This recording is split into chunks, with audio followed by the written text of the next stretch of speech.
So hello guys, welcome on YouTube channel commerce night. So जो लास्ट video में हमने चैप्टर 2 स्टार्ट किया था बिजनेस स्टडीज़ का, फॉर्म्स ऑफ बिजनेस ऑर्गेनाइजेशंस। और जब हमने फॉर्म्स ऑफ बिजनेस ऑर्गेनाइजेशन की लास्ट वीडियो कवर करी थी, तो उसके लास्ट में हमने एक क्वेश्चन देखा था। जो क्वेश्चन था, why joint Hindu family business is declining in India. Joint Hindu family business जो है वो इंडिया में डिक्लाइन क्यों कर रहे हैं। तो उसका बेसिकली रीज़न है क्योंकि जो इंडिया में जॉइंट हिंदू फैमिलीज हैं वो दिन प्रतिदिन घटती जा रही हैं। और जो जॉइंट हिंदू फैमिली बिजनेस है वो करता कौन है? वो आपकी करती है जॉइंट हिंदू फैमिलीज। क्योंकि ये नीचे जा रही है, that's why joint Hindu family business भी आपका नीचे जा रहा है।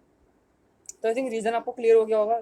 बेसिकली क्वेश्चन एग्जाम में आता नहीं है, बट आपको पता होना चाहिए कि joint Hindu family business India में डिक्लाइन कर रहा है। अब जो हमारा आज का टॉपिक है वो है partnership.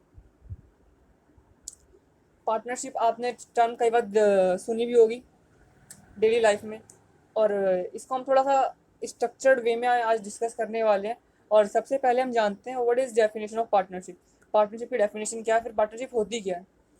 So Indian partnership act 1932 के according, partnership is the relation between persons who have agreed to share profits of business carried on by all or any of them acting for all। तो basically इसका मतलब क्या हुआ, जैसे कि हम एक एग्जांपल समझते हैं।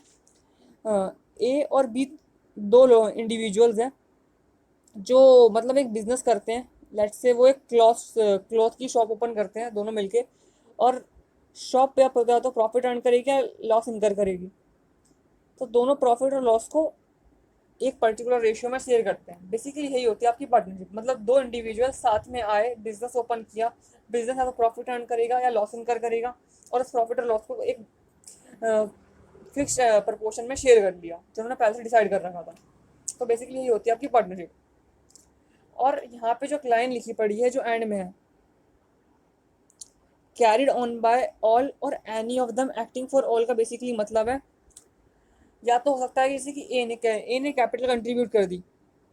उसने कहा भाई मैं बिजनेस में, बिजनेस की मैनेजमेंट में और बिजनेस के मतलब डे टू डे वर्किंग में कोई हेल्प नहीं करने वाला, मैंने कैपिटल अपनी तरफ से कंट्रीब्यूट कर दी। बी ने थोड़ा सा कैपिटल कम कंट्रीब्यूट किया था, तो बी ने कहा ठीक है बिजनेस मैनेजमेंट वगैरह सारी चीज़ें मैं देख लूँगा।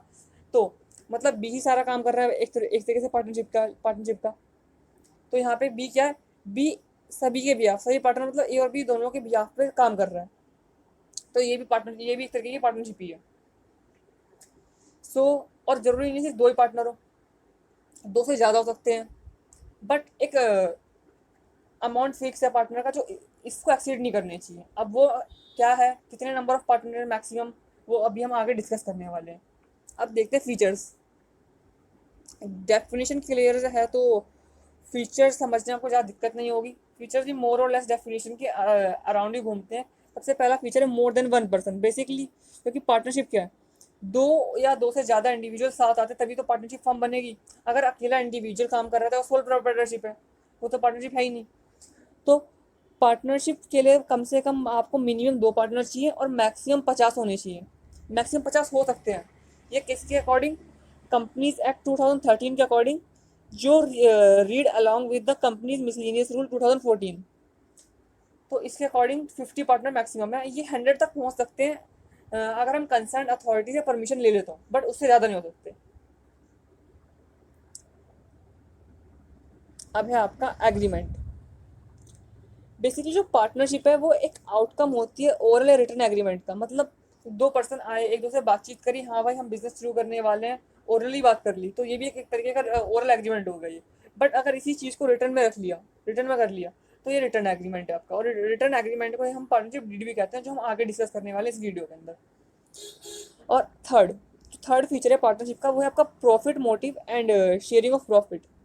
सो जो पार्टनरशिप है वो हम ओपन किस लिए कर रहे हैं। पार्टनरशिप का जो मेन पर्पस होता है वो यही होता है कि हम प्रॉफिट अर्न करें। और जो प्रॉफिट अर्न करते हैं वो पार्टनर्स आपस में बांट लेते हैं। मतलब एक पहले से ही जब पार्टनरशिप करी जाती है तो पहले डिसाइड कर लेते हैं कि भाई आपका प्रपोर्शन इतना होगा, मेरा प्रपोर्शन इतना होगा प्रॉफिट में से। वो पहले डिसाइड करके रखते हैं सारी चीज़ें। फोर्थ जो फीचर है वो है डिसीजन मेकिंग एंड कंट्रोल। तो बेसिकली सभी पार्टनर को मतलब ये राइट होता है कि वो बिजनेस की मैनेजमेंट और डिसीजन मेकिंग में कंट्रीब्यूट कर सकें। But it depends on them कि वो करना चाहते हैं या नहीं करना चाहते। And fifth feature is unlimited liability. Unlimited liability का वही मतलब है जो हमने सोल प्रोप्राइटरशिप में डिस्कस किया था। बेसिकली अगर बिजनेस के जैसे कि लेट से बिजनेस जो है वो आपका आप बाइंड अप करते हैं, और तो आपको पता चलता है कि भैया बिजनेस की लाइबिलिटी या फिर यू कैन से बिजनेस का लोन जो था वो था 1 लाख। बिजनेस का लोन था भाई 1 लाख, और बिजनेस के सारे रिसोर्सेज बेचने के बाद और इंक्लूडिंग कैश, आपके पास जो रुपीज़ जो आप कलेक्ट कर पाए वो तो सिर्फ 80,000 आप कलेक्ट कर पाए।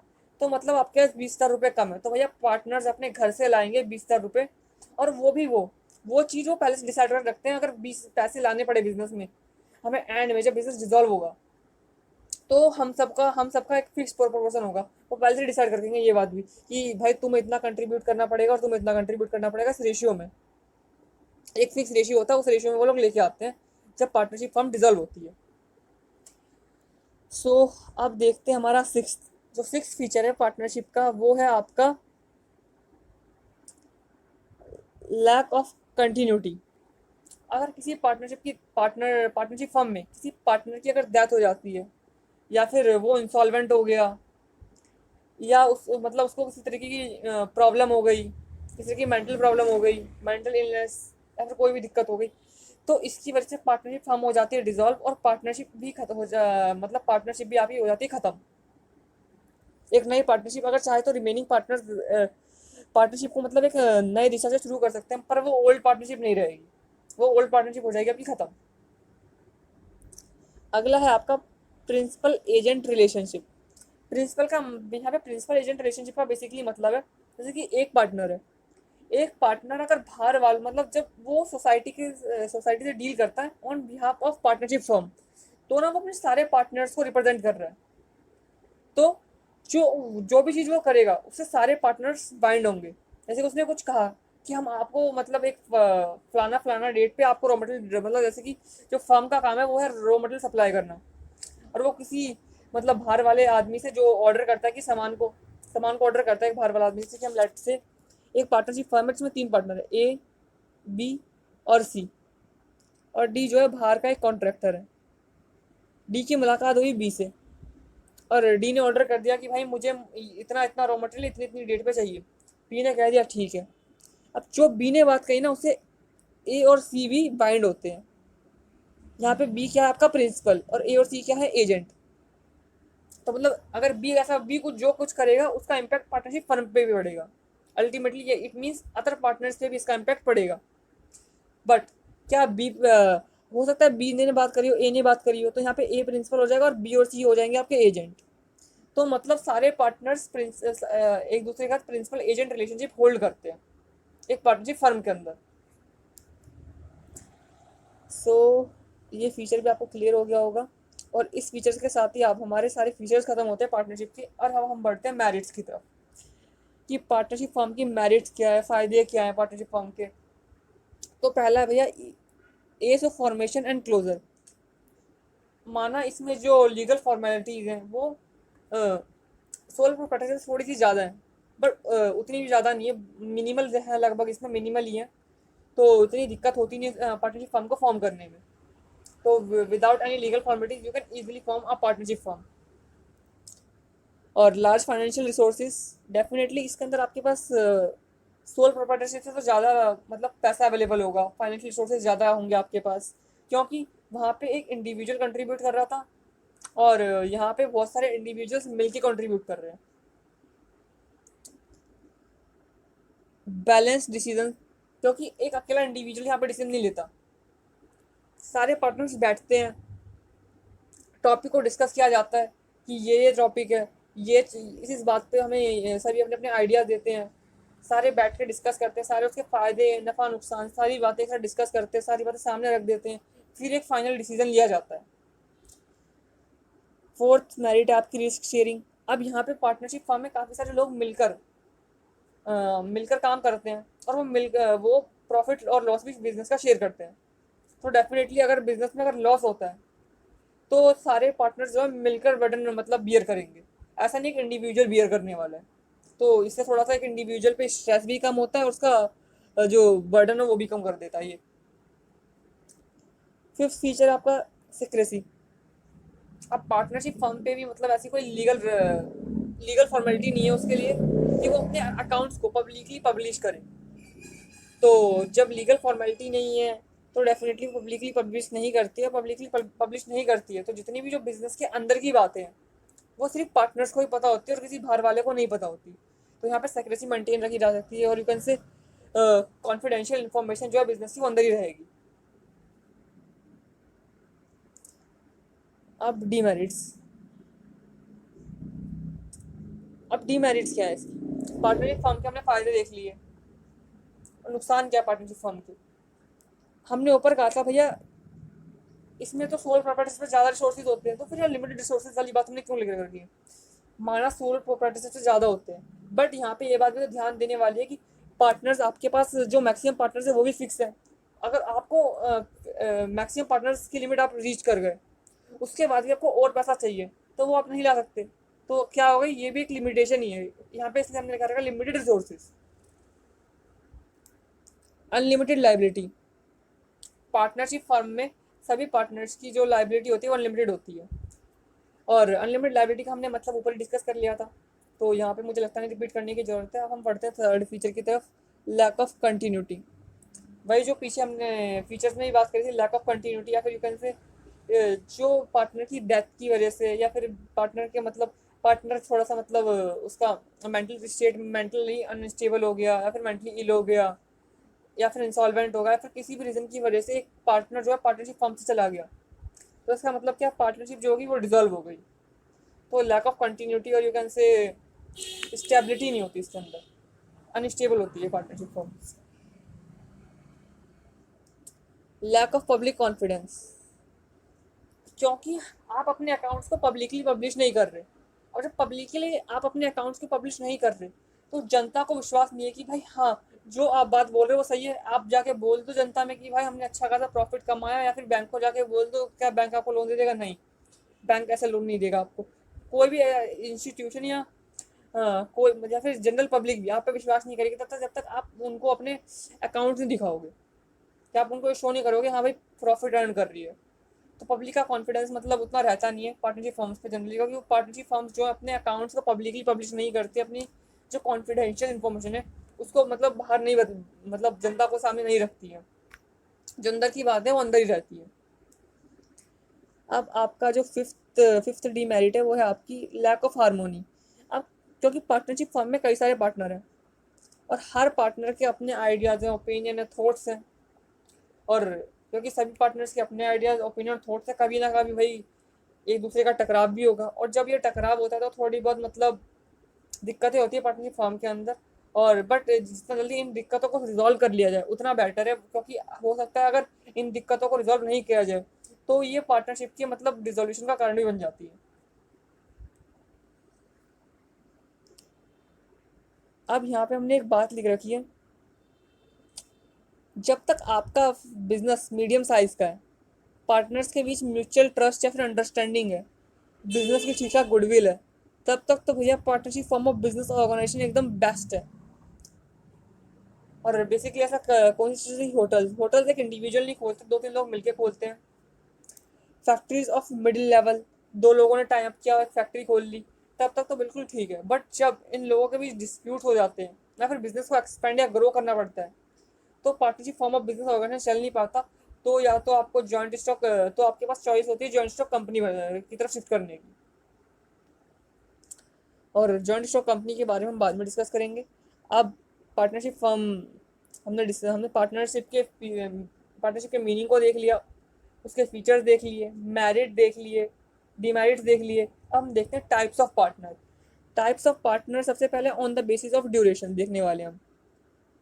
On the basis of duration, duration के बेसिस पे पार्टनर बेसिकली दो टाइप के होते हैं। सबसे पहला जो पार्टनर होता है पार्टनरशिप एट विल, और दूसरी होती है particular partnership. Partnership at will का बेसिकली मतलब होता है जब एक पार्टनर, जो पार्टनरशिप जो है पार्टनर्स के बीच में, वो पार्टनर्स की इच्छा पर है कि मतलब जब तक वो चाहे तब तक है, पर जिस दिन पार्टनर्स ने कह दिया अब नहीं रखने में पार्टनरशिप, अब हमें पार्टनरशिप डिसकंटिन्यू करनी है, अबेंडन करनी है, तो उस दिन के बाद से जो आपकी पार्टनरशिप फर्म है वो हो जाती है बंद।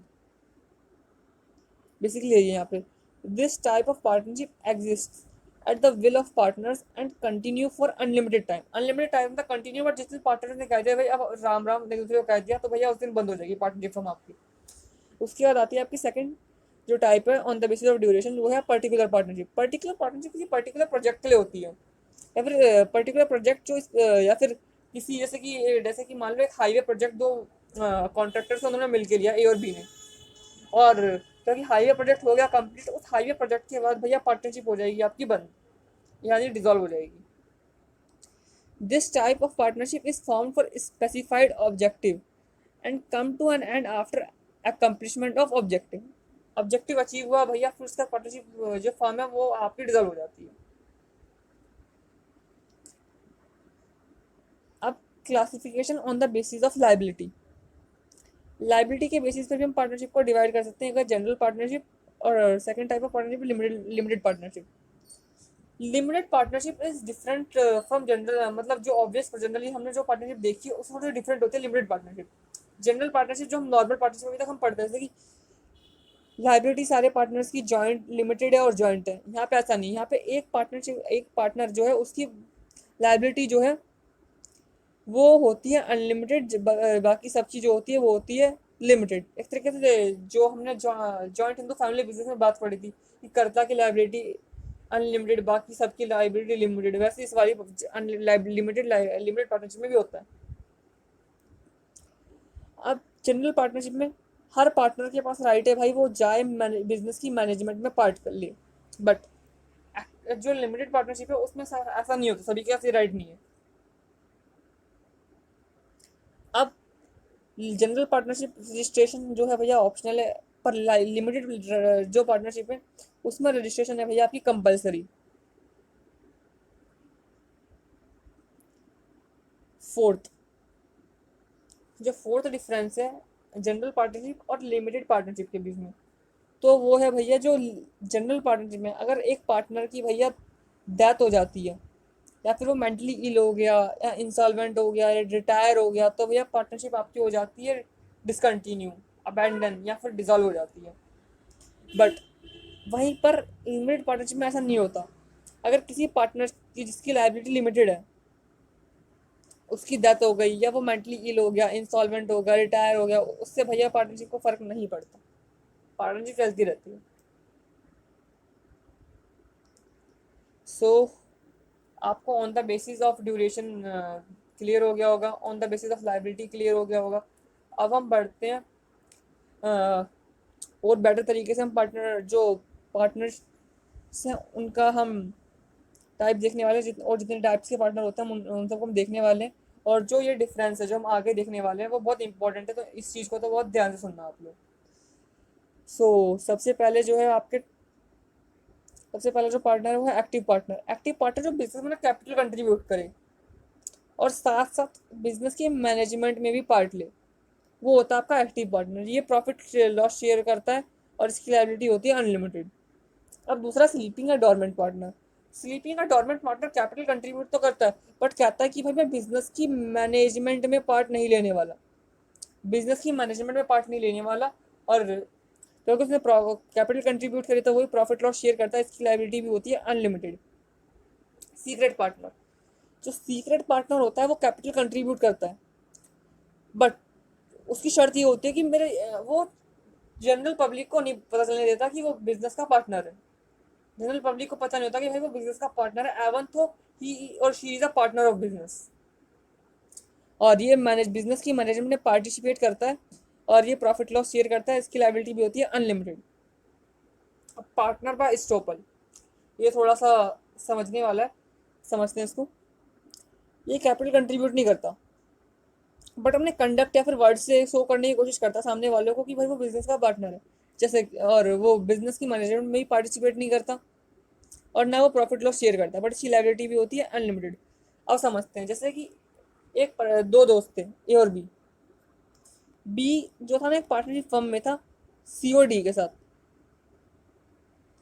तो बी को ना अपने क्लाइंट के साथ मीटिंग के लिए जाना था, तो ए उसे मिल गया और ए भी उसके साथ चला गया मीटिंग में।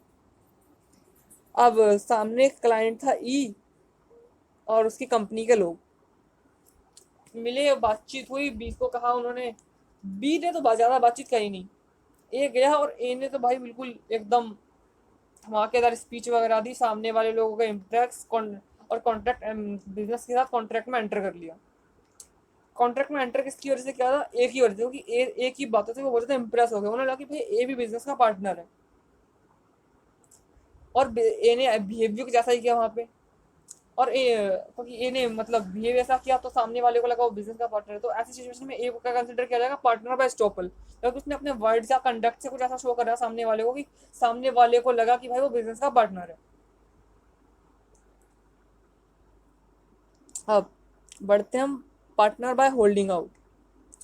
अब पार्टनर बाय होल्डिंग आउट में कैपिटल कंट्रीब्यूट नहीं कर रहा है, बट वो क्या कर रहा है? He does not deny others to represent him as partner. जैसे कि अब हम एग्जांपल चेंज करते हैं, अब मान लेते हैं ए और बी पार्टनर है, वो मीटिंग करने गए सी के साथ। डी बड़ा एक फेमस बंदा है फील्ड के अंदर, उसी फील्ड के अंदर जिस फील्ड में ए और बी का बिजनेस है। तो ए और बी गए सी से मतलब बातचीत करने, मतलब सी ने उन्हें कहा था कि मुझे काम करवाना है, तो आप लोग आइए और अब बात करते हैं, उसके देख लेंगे आपको काम देना है कि नहीं देना। तो ए और बी गए, और ए और बी ने मतलब बात बिगड़ रही थी, तो उन्होंने किसका नाम ले दिया, किसका नाम ले दिया? उन्होंने डी का नाम ले दिया। उन्होंने कहा डी भी हमारी पार्टनरशिप फर्म का पार्ट है, तो सर आपको पता है वो कितने फेमस है और वो बहुत अच्छे से इन चीज़ों को मैनेज कर लेते हैं। सी ने इनकी बात पे विश्वास कर लिया, और लेटर ऑन डी को भी बात पता चल गई कि ए और बी ने मेरा नाम लिया। उसने उन लोगों को मतलब मना नहीं किया, कि उसने सी को नहीं बताया कि वो बिजनेस का पार्टनर नहीं है। उसने भी मतलब सी को इस भ्रम में रखा कि हाँ भाई मैं भी बिजनेस का पार्टनर हूँ। तो इस सिचुएशन में क्या कंसिडर किया जाएगा? डी को पार्टनर बाय होल्डिंग आउट। मतलब डी ने ऐसा कुछ नहीं किया कि वो सी उसको कंसिडर करे पार्टनर, बट ए और बी ने कह दिया बस कि हाँ भाई वो हमारा पार्टनर है, और डी ने मना भी नहीं किया। तो ऐसी सिचुएशन में से क्या कंसिडर किया जाएगा? Partner by holding out. और do not participate in management of firm, वो बिजनेस की मैनेजमेंट में मतलब कोई कंट्रीब्यूशन नहीं करता अपनी तरफ से, प्रॉफिट लॉस शेयर नहीं करता, बट इसकी लाइबिलिटी भी होती है अनलिमिटेड।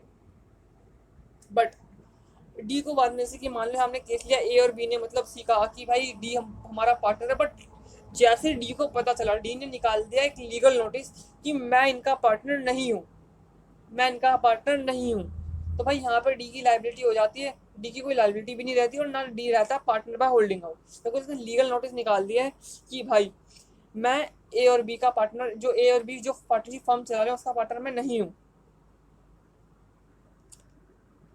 अब अगला टाइप जो है पार्टनर का, वो है नॉमिनल पार्टनर। नॉमिनल पार्टनर भी कैपिटल कंट्रीब्यूट नहीं करता, बट वो अपने नाम का यूज सामने वाले को अलाउ करता है, वो खुद अलाउ करता है, सामने वाला नहीं करता, वो खुद अलाउ करता है कि आप मेरे नाम का यूज कर सकते हैं। जैसे कि मैकडोनल्ड है, मैकडोनल्ड्स की इंडिया में कई सारी फ्रेंचाइजीज हैं, वो फ्रेंचाइजीज उसका नाम खरीदती है, और वो उन्हें अलाउ करता है कि तुम मेरे नाम का यूज कर सकते हो, क्योंकि उसकी मैनेजमेंट डायरेक्टली मैकडोनल्ड्स के हाथों में नहीं है, उन फ्रेंचाइजी ओनर्स के हाथों में जो उन फ्रेंचाइजी को चला रहे हैं। तो बेसिकली वो उनको अपना नाम यूज करने के लिए दे रहा है, ना वो उनकी उसकी मैनेजमेंट में पार्टिसिपेट कर रहा है, ना वो प्रॉफिट लॉस शेयर कर रहा है, बट स्टिल उसकी लाइबिलिटी अनलिमिटेड है, क्योंकि वो नाम अलाउ कर रहा है सामने वाले को यूज करने के लिए। अब लास्ट टाइप जो है पार्टनर का, वो है माइनर पार्टनर। माइनर पार्टनर आपको पता है कैपिटल कंट्रीब्यूट नहीं करता है, और वो मैनेजमेंट में ही पार्टिसिपेट नहीं करता है, बट अगर इन केस बिजनेस ने प्रॉफिट अर्न किया तो भैया उसका शेयर है, बट लॉस में उसका कोई शेयर नहीं है, क्योंकि वो बेसिकली वो बिजनेस की डिसीजन मेकिंग में तो कंट्रीब्यूट नहीं कर रहा। फिर आप कहोगे कि भाई वो प्रॉफिट क्यों शेयर करता है? तो बेसिकली सिचुएशन कुछ इस तरीके की होती है कि एक पार्टनर है, मान लो एक एग्जांपल के थ्रू समझते हैं, ए बी और सी तीन पार्टनर थे, ए बी सी तीन पार्टनर थे, और बी की हो गई डेथ। पार्टनरशिप फर्म तो उन्हें डिसॉल्व करनी थी, बट बी ने ना बड़ा अच्छा खासा बिजनेस में पैसा लगा रखा था। अब बी के पैसे रिटर्न करने का, बी के क्योंकि जितना हिस्सा था वो उसके लीगल हायर को देना पड़ता, और लीगल हायर था उसका डी। बट उन्हें पता चलता है कि डी तो एक माइनर है, डी तो एक माइनर है, क्योंकि डी एक माइनर है, तो डी को तो भाई बिजनेस में आप ले नहीं रखते, तो वो उसे माइनर पार्टनर बना के ले लेते हैं, माइनर पार्टनर बना के ले लेते हैं, ताकि बिजनेस का काम चलता रहे, बिजनेस का काम ना रुके। बस इस वजह से एक माइनर जो है वो बिजनेस का पार्टनर बन जाता है। और क्योंकि माइनर तो भाई कुछ कर नहीं रहा, वो तो बस उस वजह से पार्टनर बन रखा है पार्टनरशिप फर्म का, ताकि पार्टनरशिप फर्म को नुकसान ना हो। क्योंकि वो नुकसान ना हो, और अगर नुकसान ना हो इसके लिए बन रखा है, तो डेफिनेटली भाई तुम उसको लॉस बियर करने के तो कहने चाहिए पार्टनरशिप, क्योंकि वो तो चाहता नहीं पार्टनरशिप फर्म का पार्ट बनना। उसको तो पैसा वैसा देखिए वो तो साइड हो जाएगा अगर उसे दोगे तो। बट ऐसा करते नहीं है, ऐसा नहीं करते। तो फिर आप उसको लॉस में पार्टनर अगर आपका बिजनेस लॉस इनकर करता है तो आप उसको लॉस बियर करने के लिए नहीं कर सकते। सिंपल सा फंडा ही है। बट प्रॉफिट अर्न करोगे तो उसको देना पड़ेगा। तो बेसिकली यही है आपका माइनर पार्टनर का पूरा सीन। और यहाँ पे जो माइनर पार्टनर की लाइबिलिटी है वो अनलिमिटेड है।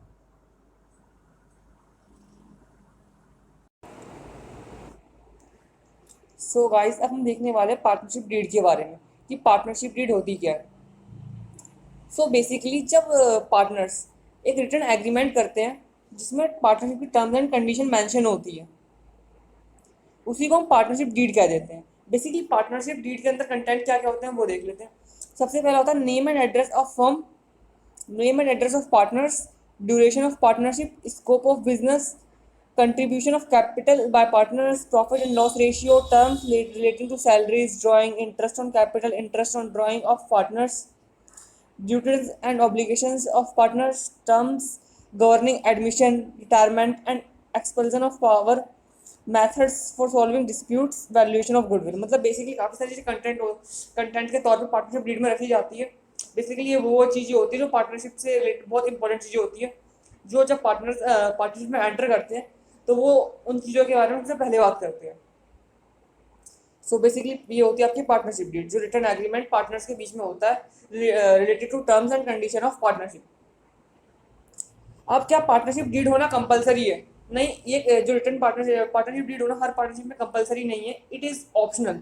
ये पार्टनर्स पे डिपेंड करता है कि अगर उनको रिटर्न एग्रीमेंट चाहिए तो return agreement, otherwise oral is also okay. अब जो लास्ट टॉपिक है जो हम आज डिस्कस करने वाले हैं वो है आपका रजिस्ट्रेशन ऑफ पार्टनरशिप। और रजिस्ट्रेशन जो है पार्टनरशिप का वो कंपलसरी है या फिर ऑप्शनल है, ये क्वेश्चन कई बार आ जाता है। और आपको ध्यान भी रखना है कि जो पार्टनरशिप का रजिस्ट्रेशन है it's not compulsory, it's totally depend upon the partners कि वो पार्टनरशिप फर्म को रजिस्टर करवाना चाहते हैं या नहीं चाहते हैं।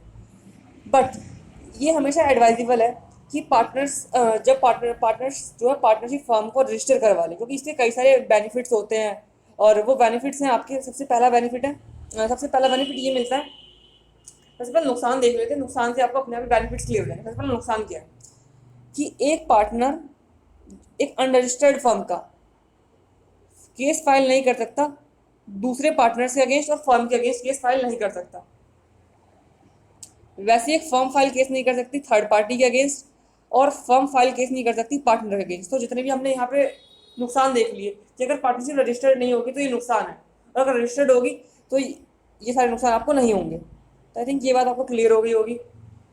सो होप सो जो भी मैंने इस वीडियो में पढ़ा आपको क्लियर हो गया होगा। In case if you have any doubt you can ask in comment box, and thank you for watching this video. Please do like share and subscribe my channel.